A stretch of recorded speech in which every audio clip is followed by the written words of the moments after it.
ஹாலில் அமர்ந்து ரீனாவை கொஞ்சிக் கொண்டிருந்த போது வாசலில் பெண்களின் கிசுகிசுப்பு. இதுதான் வனிதா வீடு. பாரு எத்தனை பெருசா பங்களா மாதிரி இருக்குன்னு. வர யோசிப்பாத்தான்.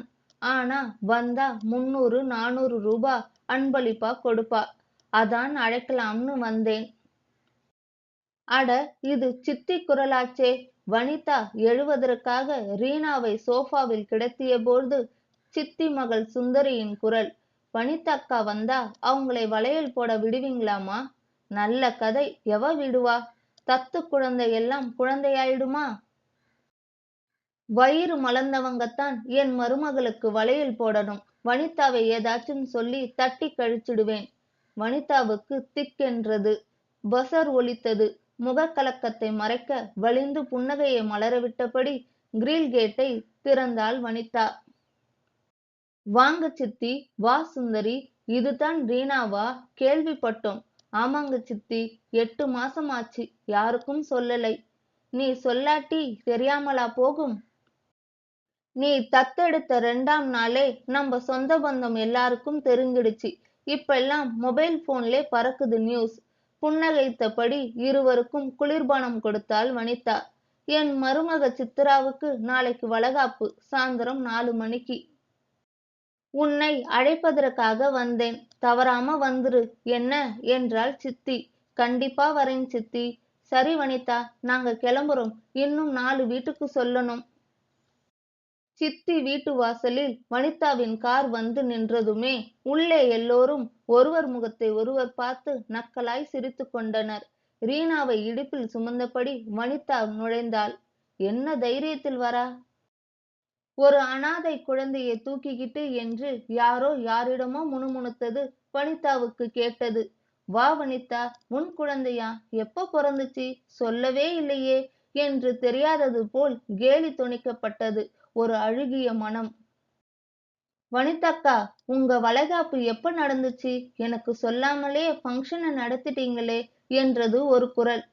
குழந்தை பிறந்தப்புறமும் அப்படியே கன்னி பொன்னாட்டும் சிக்குன்னு இருக்கிய வனிதா என்றது மற்றொரு குரல். தெரிந்தும் தன்னை துன்புறுத்த வேண்டும் என்பதற்காக தெரியாதது போல் இவர்கள் வீசும் பேச்சுகளுக்கு புன்னகையை மட்டுமே பதிலாக தந்து பெண்கள் மத்தியில் போய் அமர்ந்தாள் வனிதா. எல்லாருக்கும் ஸ்வீட்டும் குளிர்பானமும் வழங்கிய பின் நிகழ்ச்சி ஆரம்பமானது. முதல்ல நாத்தனார் என்கிற முறையில என் மகள் சுந்தரி வளையல் போடுவா. அப்புறம் நான். அதுக்கப்புறம் சம்மந்தி அம்மா. அவங்க போட்டு முடிச்சதும் நான் கூப்பிட கூப்பிட மத்தவங்க என்று பொதுவாக சொல்லிவிட்டு சுந்தரி நீ ஆரம்பி என்றாள் சித்தி. முக்கிய மூவரும் வளையல் அணிவித்ததும் நீங்க வாங்க, நீங்க வாங்க என்று ஒவ்வொருத்தராய் அழைத்தாள் சித்தி. ஆயிற்று. ஏறத்தாழ எல்லோருமே வளையல் அணிவித்து விட்டனர். இனி வனிதா ஒருத்தி மட்டும்தான் பாக்கி. ஆனால் வனிதாவை சித்தி ஏறிட்டு கூட பார்க்கவில்லை. ஆரத்தி தட்டை ரெடி பண்ணுங்க என்று நிகழ்ச்சியை முடிப்பதற்கு அறிகுறியாக சித்தி குரல் கொடுத்ததும் ரீனாவை தூக்கிக் கொண்டு அவசரமாக எழுந்தாள் வனிதா. அவள் வளையல் போடத்தான் எழுகிறாளோ என்று பயந்த சித்தி பதைபதைப்புடன் தடுத்தாள். உட்காரு வனிதா, உட்காரு. வளையல் எண்ணிக்கை சரியா போச்சு. இதுக்கு மேல சாஸ்திரப்படி போடக்கூடாது. தன் வழக்கமான புன்னகையை உதிர்த்த வனிதா, நான் வளையல் போட ஏந்திரிக்கலைங்க சித்தி. அன்பளிப்பை கொடுத்துவிட்டு கிளம்பலான்னு ஏந்திரிச்சேன். வீட்ல அவசர வேலை இருக்கு.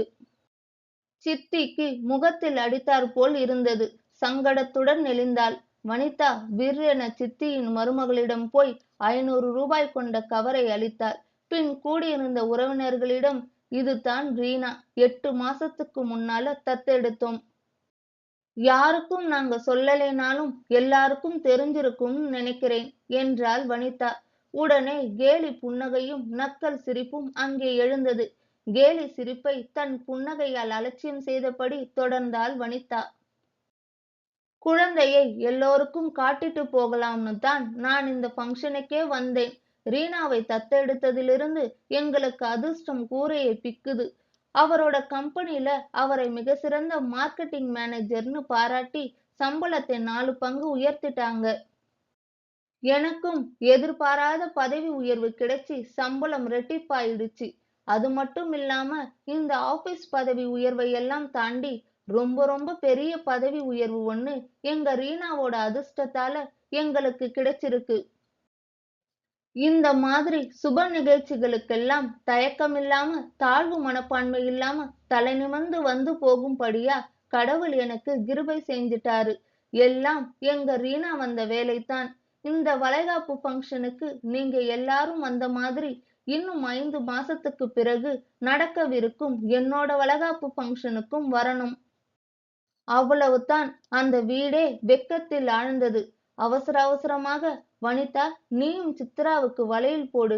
இன்னும் எண்ணிக்கை பாக்கி இருக்கு என்றாள் சித்தி. சாரி சித்தி, எனக்கு நேரமாச்சு.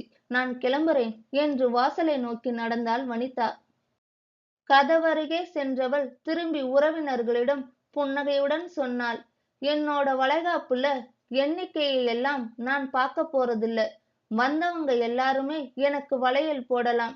அவங்களோட வயிறு மலர்ந்திருந்தாலும் சரி, மலராட்டாலும் சரி, மனசு மலர்ந்திருந்தா போதும்.